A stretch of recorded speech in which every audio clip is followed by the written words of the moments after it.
du roi Ézéchias. On en parle depuis quelques dimanches déjà de ce roi. Lorsqu'il devint roi, il a trouvé que les portes du temple étaient fermées. C'est-à-dire qu'à son tour, plus personne n'adorait Dieu. Les gens avaient oublié Dieu. Les gens ne pensaient plus à Dieu.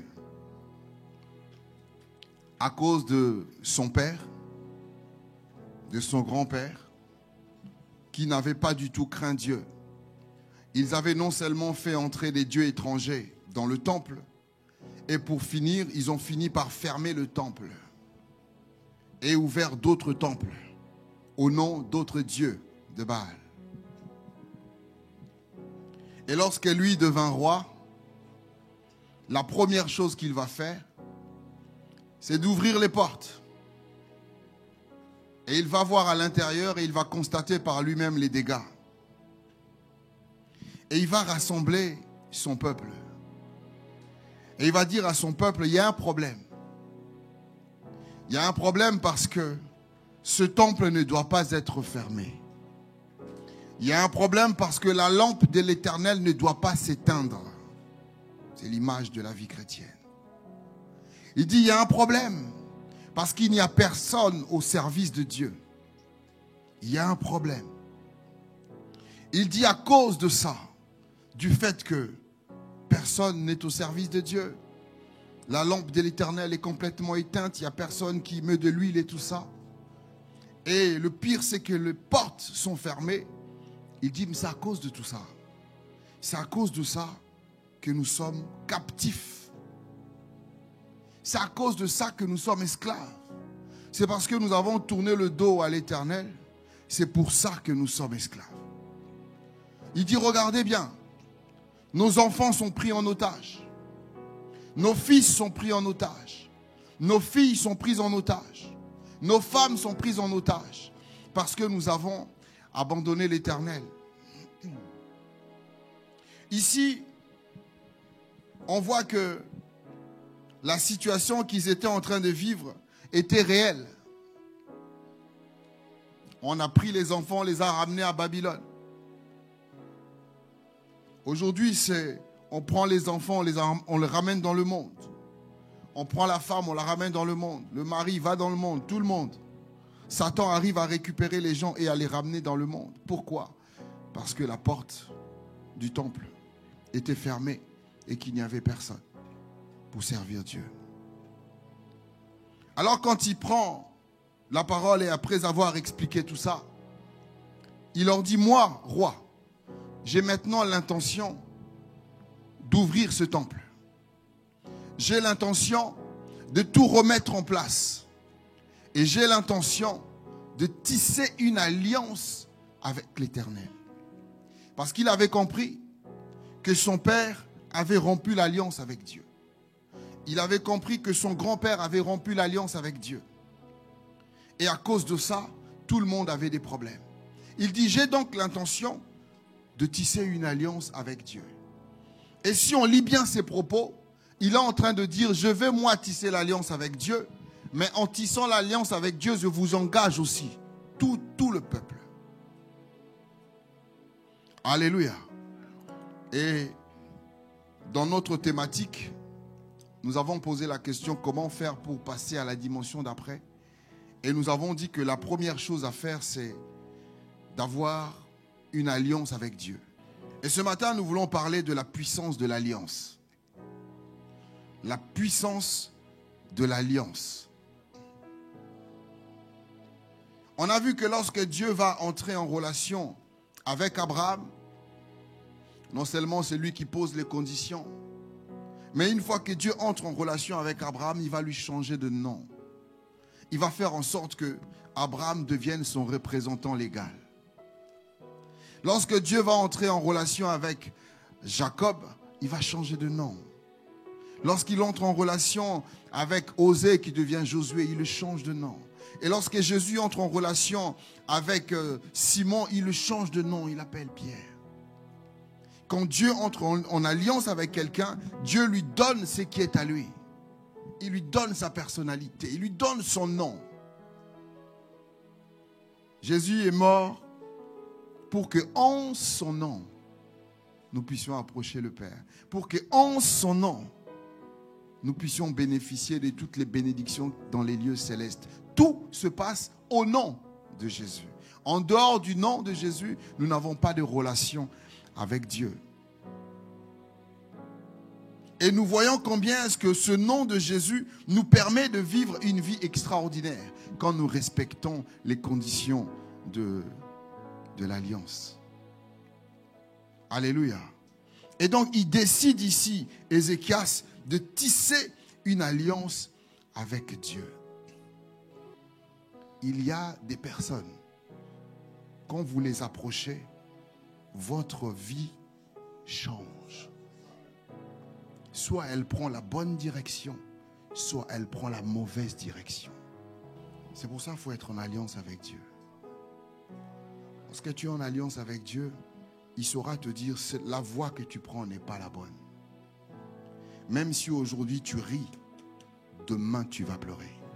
Ézéchias s'est rendu compte que les années passées, c'était des galères. Ézéchias s'est rendu compte que rien ne pouvait marcher. Alors il a dit, j'ai l'intention d'entrer en alliance avec Dieu. Ézéchias a tissé son alliance avec Dieu. Il a remis dans le temple tout ce qu'on avait enlevé. Il a rallumé la lampe de l'Éternel. Il a été chercher les sacrificateurs. Ils ont fait des sacrifices. Il a dit, on va fêter la Pâque. Mais les autres n'étaient pas prêts. Tous les sacrificateurs n'étaient pas purifiés. Il a dit, c'est pas grave. On va décaler un peu la date. L'Éternel comprendra. Ils ont décalé un peu la date. Tout le monde était sanctifié. Ils ont fêté la Pâque. Le peuple a ramené des sacrifices. Ils ont donné des offrandes à l'Éternel. Tout était remis en place. Il est parti dans toutes les villes de Juda. Il est parti voir les autres tribus. Il leur a dit, nous devons tous retourner à l'Éternel. Toutes les tribus d'Israël sont retournées à l'Éternel. Ézéchias a fait un grand travail. Il a tissé son alliance avec Dieu, mais il a ramené tout le peuple dans son alliance avec Dieu. Et pendant qu'il est tranquille dans son alliance avec Dieu, Sanchérib, là, il vient. Et Sanchérib, c'est une multitude. Pour lui, Juda, c'est rien. Il peut les écraser. Et la Bible dit que il vient, il parle au peuple de Juda en langue judaïque. Vous savez ce que ça veut dire? Quand quelqu'un vient vous menacer dans votre langue maternelle, quelqu'un qui ne parle pas votre langue, c'est pour dire, je veux que tu comprennes bien que je veux te détruire. Il dit, je veux que tu comprennes bien, pas de traduction, dans ta langue maternelle pour que tu saisisses bien la menace. Et Ézéchias va dire, lui il vient avec la multitude, nous on n'est pas nombreux, mais nous avons l'Éternel. Il savait que son alliance allait fonctionner. Il savait qu'il était en alliance avec Dieu. S'il n'avait pas restauré l'autel, il ne pouvait pas dire ça. Mais comme il a restauré l'autel, il s'est dit, moi j'ai fait ma part avec l'Éternel. J'ai rétabli l'autel. Et maintenant quelqu'un vient me menacer et en plus insulte l'Éternel. Au verset 20, il est écrit, le roi Ézéchias et le prophète Ésaïe se sont mis ensemble, fils d'Amo, se mirent à prier à ce sujet. Ils crièrent au ciel. Alors l'Éternel, envoyant un ange qui extermina le camp du roi d'Assyrie, tous les vaillants hommes, les princes, les chefs, et le roi confus retourna dans son pays. Ézéchias est parti voir Dieu. Il lui dit, Dieu, ta porte était fermée, je l'ai ouverte. Ta maison était souillée, je l'ai sanctifiée. Tes sacrificateurs étaient partis, je suis allé les chercher. Ton peuple s'était détourné de toi, mais je leur ai annoncé la bonne nouvelle. Ils sont revenus à toi. Mais regarde le problème qui m'arrive. Regarde le problème. Regarde, on veut me toucher. tu fais quoi, Éternel?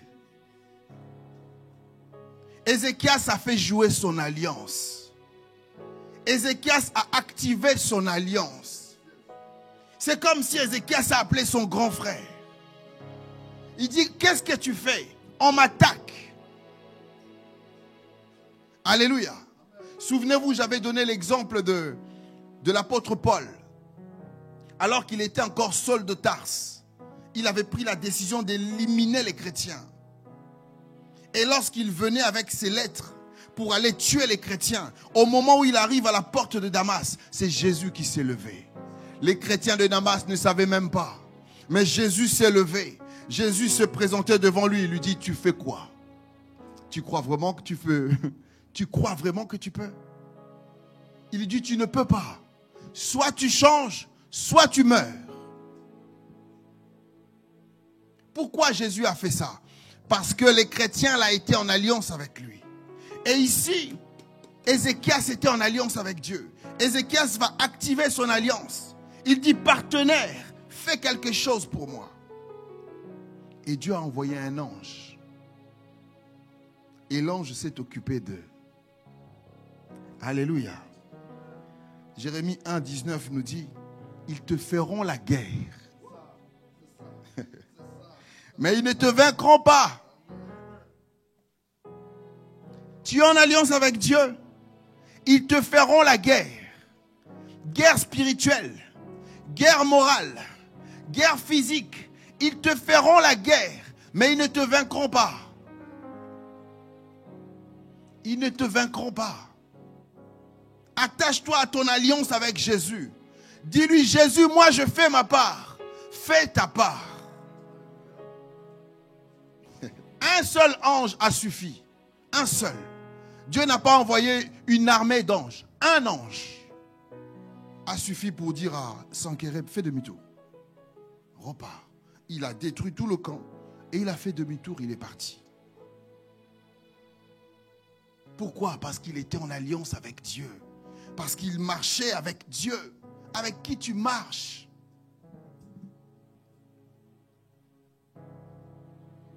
Deutéronome 28, le verset 7. L'Éternel te donnera la victoire sur tes ennemis qui s'élèveront contre toi. Ils sortiront contre toi par un chemin, comme Sankérib. Et ils s'enfuiront par 7 chemins, chacun pour soi. Vous savez, les ennemis viennent toujours en groupe. Parce qu'en groupe, ça influence. En groupe, on est plus fort. Lorsqu'on est nombreux à attaquer une seule personne, on est beaucoup plus fort. On a une grande bouche. Ézéchias a dit à son peuple, ils sont nombreux, mais nous avons l'Éternel. Ils sont nombreux, c'est vrai, mais nous avons l'Éternel. Et l'Éternel promet, il dit, ils viendront par un chemin. Ils viendront par un chemin, mais ils partiront par 7 chemins. Ça veut dire chacun pour soi. Parce que tu es en alliance avec Dieu. Ils partiront chacun pour soi. Et la victoire est pour toi. Alléluia. Psaume 107, le verset 19. La Bible dit, dans leur détresse, ils crièrent à l'Éternel et il les délivra de leur angoisse. Tu es en alliance avec Dieu, il faut crier à Dieu. Pas chez les hommes. Ne va pas de maison en maison. Ne fais pas téléphone sur téléphone. Crie à Dieu. Et lui va intervenir en ta faveur. Le chrétien pense qu'en racontant son histoire, les gens vont l'aider. Non, certains se moquent de toi. Mais Dieu ne se moquera jamais de toi. Jamais. Mais il va intervenir en ta faveur. Alléluia. Ézéchias savait qu'il était en alliance avec Dieu. Et Dieu a combattu pour lui. Toujours le même Ézéchias.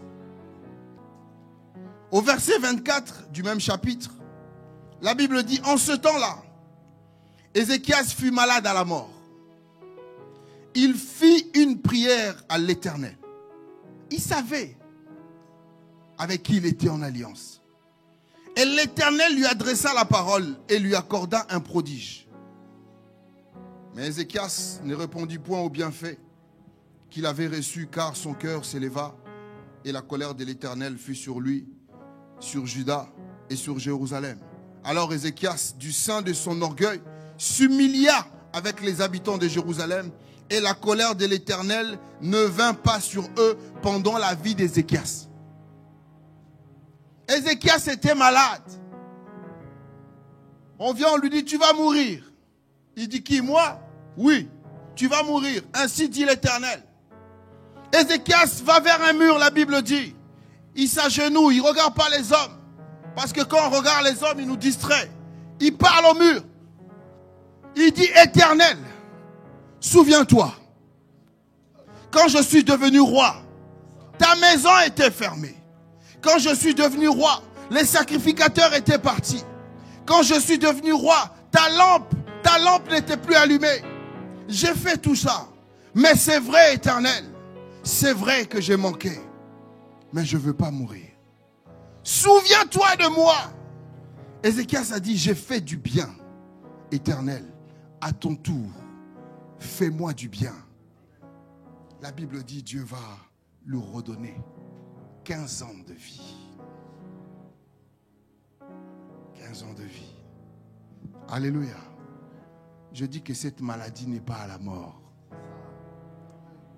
Parce que je m'appuie sur le sang de Jésus, cette maladie ne te tuera pas. Au nom de Jésus. Le même Ézéchias a dit à Dieu, souviens-toi. Et Dieu l'a guéri. Parce qu'il savait que dans son alliance, la guérison lui appartenait. Dans son alliance, la protection divine lui appartenait. La Bible nous dit encore, toujours au verset 24-25, il va pécher contre Dieu. Il a péché. Et la colère de Dieu s'est enflammée sur lui. Et vite fait, il s'est humilié. Parce qu'il savait avec qui il était en alliance. Toi, tu pêches parce qu'en fait, tu ne sais pas avec qui tu es en alliance. Tu n'as aucune idée du Dieu que tu suis. C'est pour ça. Ézéchias a péché. Mais dès que Dieu l'a repris, il s'est rapidement humilié. Ici, quand on dit qu'il s'est humilié, il s'est jeté par terre. C'est pas Dieu, excuse-moi. J'ai pas fait exprès. Il s'est jeté par terre. La Bible dit, ils déchirent leurs vêtements. Ils ne mangent plus, ils ne boivent plus. Ils rassemblent le peuple. Tout le monde prie. Tout le monde crie à Dieu. On dit jeûne de 5 jours. Il y en a un qui dit, moi je jeûne pas. Moi je prie pas. Vous n'avez qu'à prier. Tout le monde a jeûné. Et la colère de Dieu s'est détournée d'eux. Et la Bible dit que pendant la vie d'Ézéchias, pendant sa vie, Dieu ne les a pas frappés. Parce que c'était un homme d'alliance. Il savait qu'il était en alliance avec Dieu. Et il savait comment faire fonctionner son alliance avec Dieu. Alléluia. Le même Ézéchias, verset 27.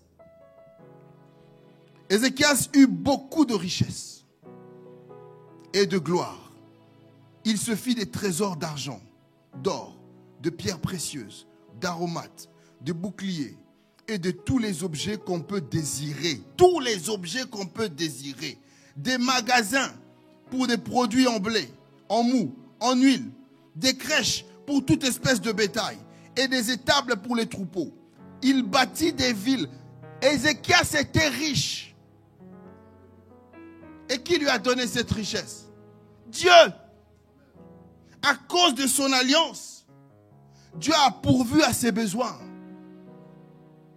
Dans l'alliance avec Dieu, il prend soin de nous. Esprit, âme et corps, il prend soin de nous. Alléluia. La Bible dit, Deutéronome 28. Et l'Éternel, au verset 8, l'Éternel ordonnera à la bénédiction d'être avec toi dans tes greniers et dans toutes tes entreprises. Il te bénira dans le pays que l'Éternel, ton Dieu, te donne. Là où tu habites, tu es béni.